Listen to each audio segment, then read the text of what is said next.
Oke, pertama ini saya menanyakan kepada ChatGPT untuk mencarikan jurnal internasional seperti MDPI yang membahas tentang transport aktif protein carrier pompa proton.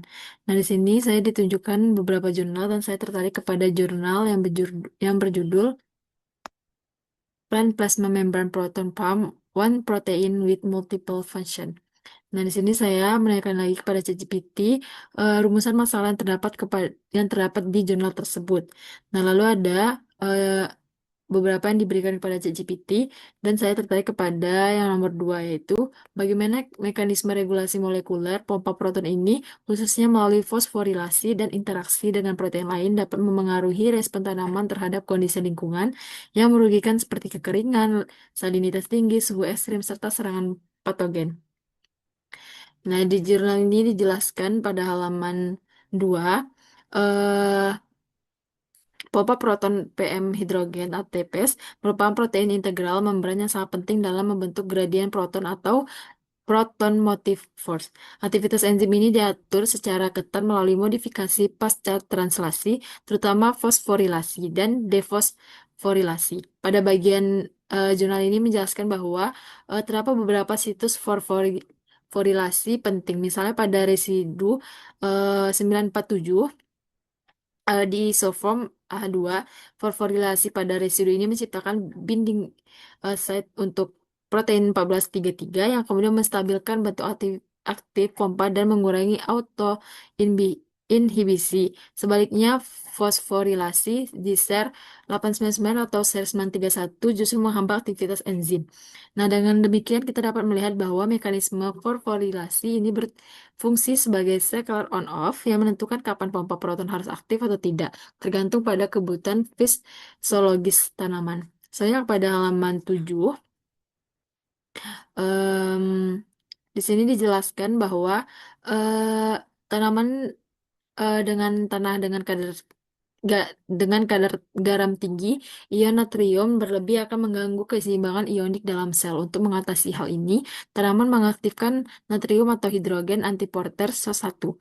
Namun, agar hal ini dapat bekerja, dibutuhkan gradien proton yang dihasilkan oleh PM hidrogen ATPase. Oleh karena itu, pada kondisi stres salinitas, pompa proton ini di-upgrade regulasi baik secara transkripsi maupun pasca translasi. Aktivitas pompa proton yang lebih tinggi akan membantu mengekstrusi ion natrium keluar sel melalui antiporter sehingga menjaga rasio eh, natrium tetap optimal. Dengan kata lain, regulasi fosforilasi yang mengaktifkan pompa proton secara langsung memperkuat kemampuan tanaman untuk bertahan hidup dalam kondisi salinitas tinggi.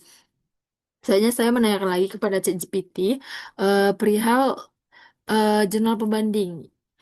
Dan saya menemukan satu jurnal yaitu Arabidopsis Plasma Membran ATPase AHA5 is negative in full in palm trigger immunity. Nah, di sini dibahas pada halaman eh, 2 fungsi 14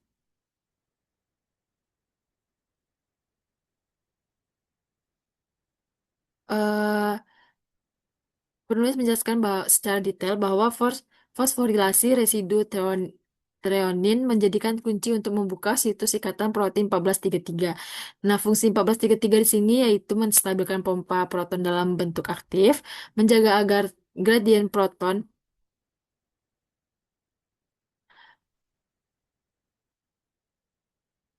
menjaga agar gradien proton di membran plasma tetap optimal, serta memungkinkan sel tanaman menjadikan proses transport ion, homeostatis pH, serta metabolisme yang tergantung pada gradien proton.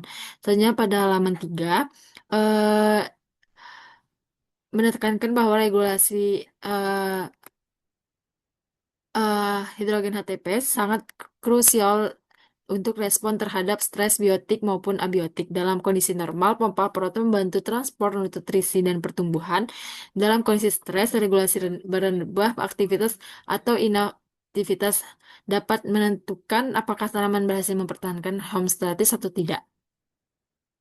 Nah, di sini saya juga sudah mengecek jurnalnya di SGR dan memiliki Q1 kepada dua jurnal tersebut. Terima kasih.